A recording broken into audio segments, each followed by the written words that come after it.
शुरू करते हैं सुपरफास्ट 100 में। मैं हूं आपके साथ अनुराग मुस्कान। मैं हूं आपके साथ चित्रा त्रिपाठी। बड़ी खबर से करेंगे शुरुआत। यूपी के बदायूं गैंगरेप केस में नया मोड़ आ गया है। यूपी पुलिस पूरे मामले को अलग रंग दे रही है। यूपी के डीजीपी ने प्रेस कॉन्फ्रेंस कर कहा कि 2 महीनों में से सिर्फ एक लड़की से ही रेप हुआ, जबकि दूसरी लड़की से रेप की पुष्टि नहीं हुई है। अभी तक रेप की पुष्टि जो है according to that particular thing एक लड़की की नहीं हो रही है, एक की नहीं हो रही है। जो अभी तक एक सेकंड, जो अभी तक मेरे पास इंफॉर्मेशन है, मैं केवल उसकी बात कर रहा हूं।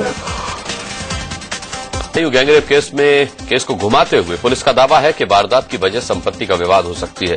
डीजीपी ने कहा कि दोनों लड़कियों में से एक अपने पिता की अकेली संतान थी। अगर लड़की मर जाती तो फिर पिता की पूरी प्रॉपर्टी दूसरे को मिलती।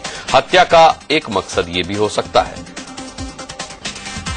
इन दोनों लड़कियों में से एक अपने पिता की अकेली संतान थी। ये लोग 3 भाई थे इनके बाप, और इनके पास लिमिटेड संपत्ति थी।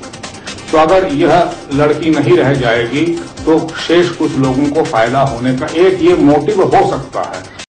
अपने पिता की अकेली संतान थी। ये लोग 3 भाई थे इनके बाप, और इनके पास लिमिटेड संपत्ति थी। तो अगर यह लड़की नहीं रह जाएगी तो शेष कुछ लोगों को फायदा होने का एक ये मोटिव हो सकता है। बदायूं गैंगरेप केस को यूपी पुलिस घुमा रही है। डीजीपी एएल बनर्जी ने ये कहकर नया विवाद पैदा कर दिया है कि इस मामले में पकड़े गए आरोपी बेकसूर हो सकते हैं। हो सकता है लड़कियों की हत्या किसी और ने की हो। कि जिनको संभवतः यह कहा जा रहा है कि ऐसा किया है, वो इसमें नहीं है। क्राइम किसी अन्य तरीके का है, कोई अन्य कारणों से हुआ है। डीजीपी ने यह भी बताया कि लड़कियों की हत्या के बाद उन्हें फांसी पर लटकाया गया था। डीजीपी ने यह भी बताया कि इस केस के आरोपियों का नार्को और लाई डिटेक्टर टेस्ट कराने का फैसला किया गया है। हमने जब उसका परीक्षण करवाया है एक्सपर्ट्स से अपने, उसमें निकला है पोस्टमार्टम हैंगिंग, यानी कि मारने के बाद उनको लटकाया गया है। यूपी में बदायूं गैंगरेप केस पर मचे बवाल के बाद सरकार ने सख्त कदम उठाते हुए बदायूं के एसएसपी को सस्पेंड कर दिया है। वारदात के वक्त जिले के जो डीएम थे उन्हें भी सस्पेंड कर दिया गया है। साथ ही प्रदेश भर में बढ़ती वारदातों को देखते हुए 42 आईपीएस अफसरों के तबादले किए गए हैं। यूपी के मुजफ्फरनगर में भाई बहन की हत्या से सनसनी फैल गई है। लड़के का शव कुएं से मिला है, जबकि लड़की का शव पास के खेत में मिला। युवक 8 दिनों से लापता था, जबकि युवती 2 दिनों से। इस मामले में हैरान करने वाली बात यह है कि दोनों शवों को पुलिस ने नहीं बल्कि गांव वालों ने ढूंढा। ऐसे में गांव वालों की भूमिका पर भी सवाल खड़े हो रहे हैं। वहीं इस मामले पर बीजेपी विधायक संगीत सोम ने यूपी सरकार को चेतावनी दी है कि अगर मुजफ्फरनगर में पीड़ित परिवार को इंसाफ नहीं मिला तो वो ऐसा बवाल करेंगे जो सरकार से नहीं संभलेगा। 3 दिन से लोग भागे फिर रहे थे, उनका ना कोई कार्रवाई हो रही थी, ना कोई ढूंढ रहा था, ना कोई पुलिस काम कर रही थी। क्योंकि पुलिस को तो भैंस ढूंढने से फुर्सत नहीं है, अपराधियों को क्या पकड़ेगी। भोजपुरी फिल्म एक्टर और कांग्रेस नेता रवि किशन ने भी यूपी में बिगड़ती कानून व्यवस्था पर सवाल उठाए हैं। रवि किशन कानपुर के एडीएम ऑफिस में अपनी आने वाली फिल्म की शूटिंग के लिए परमिशन लेने गए थे। जयपुर में एक मलेशियाई महिला ने की युवक पर रेप का आरोप लगाया है। महिला की शिकायत पर पुलिस ने आरोपी को हिरासत में ले लिया। हालांकि आरोपी ने खुद को बेकसूर बताते हुए इसे साजिश बताया है। असम के त्रिपुरा में दरिंदों ने एक महिला को गैंगरेप के बाद उसकी हत्या कर उसका शव लटका दिया। आरोपियों ने पहचान मिटाने के लिए शव को आग के हवाले भी कर दिया। पुलिस ने आरोपियों को गिरफ्तार कर लिया है। छत्तीसगढ़ के गृह मंत्री रामसेवक पैकरा ने रेप की घटनाओं को लेकर बेतुका बयान दिया है। उन्होंने कहा कि रेप जैसी घटना कोई जानबूझकर नहीं करता बल्कि धोखे से हो जाती है। देखिए, घटनाओं को कोई जानबूझ करता नहीं है। इस तरह का जो घटनाएं हैं ये तो धोखे से सब करते हैं लोग। वहीं पैकरा की विवादित बयान के बाद छत्तीसगढ़ कांग्रेस अध्यक्ष भूपेश बघेल ने कहा है उनका बयान गैर जिम्मेदाराना है। उन्हें इसके लिए सार्वजनिक रूप से माफी मांगनी चाहिए।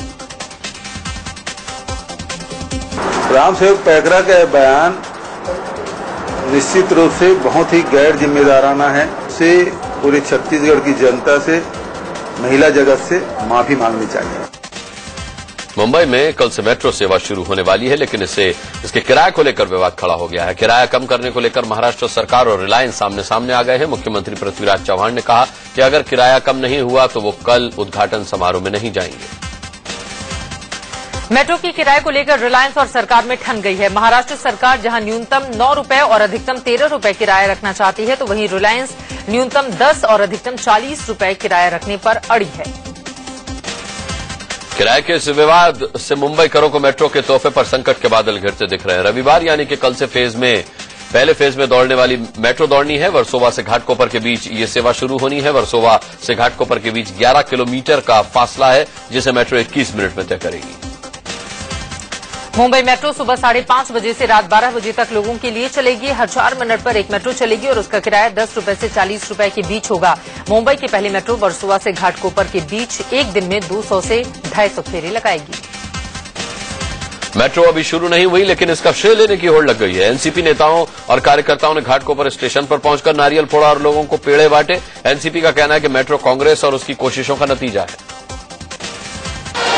मेट्रो ट्रेन को लेकर सियासत जारी है। एनसीपी ने नारियल फोड़कर मिठाई बांटी, तो बीजेपी ने भी सियासी फायदे को लेकर मार्च निकाला। पार्टियों में इस बात की होड़ मची है कि मेट्रो की शुरुआत उनकी देन है। बिजली कटौती की मार झेल रहे यूपी के लगभग 1.5 करोड़ उपभोक्ताओं को महंगी बिजली का झटका लगा है। उत्तर प्रदेश विद्युत नियामक आयोग ने 2.84% रेगुलेटरी सरचार्ज लगाने को हरी झंडी दे दी है।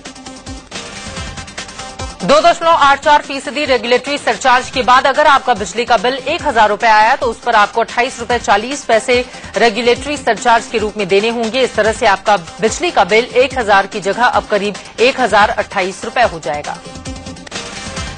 यूपी में बिजली पर सरचार्ज बढ़ाए जाने के विरोध में आम आदमी पार्टी के कार्यकर्ताओं ने लखनऊ में प्रदर्शन किया। आप कार्यकर्ताओं ने शक्ति भवन के सामने नियामक आयोग का पुतला फूंककर विरोध जताया।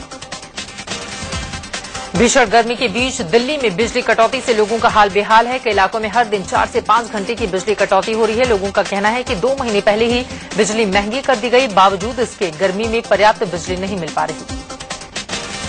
दिल्ली के ओखला विहार इलाके में बिजली नहीं आने से परेशान लोगों ने बिजली कंपनी बीएसईएस के खिलाफ प्रदर्शन किया। इलाके का ट्रांसफार्मर फूंका हुआ है, जिसकी सुध लेने वाला कोई नहीं है।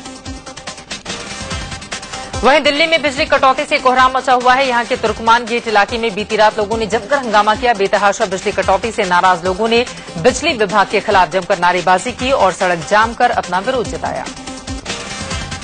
लोगों का आरोप है कि पिछले 1 महीने से इलाके में करीब 4 घंटे की बिजली कटौती की जा रही है। रात 9:30 बजे से लेकर रात 2 बजे तक होने वाली इस कटौती से भीषण गर्मी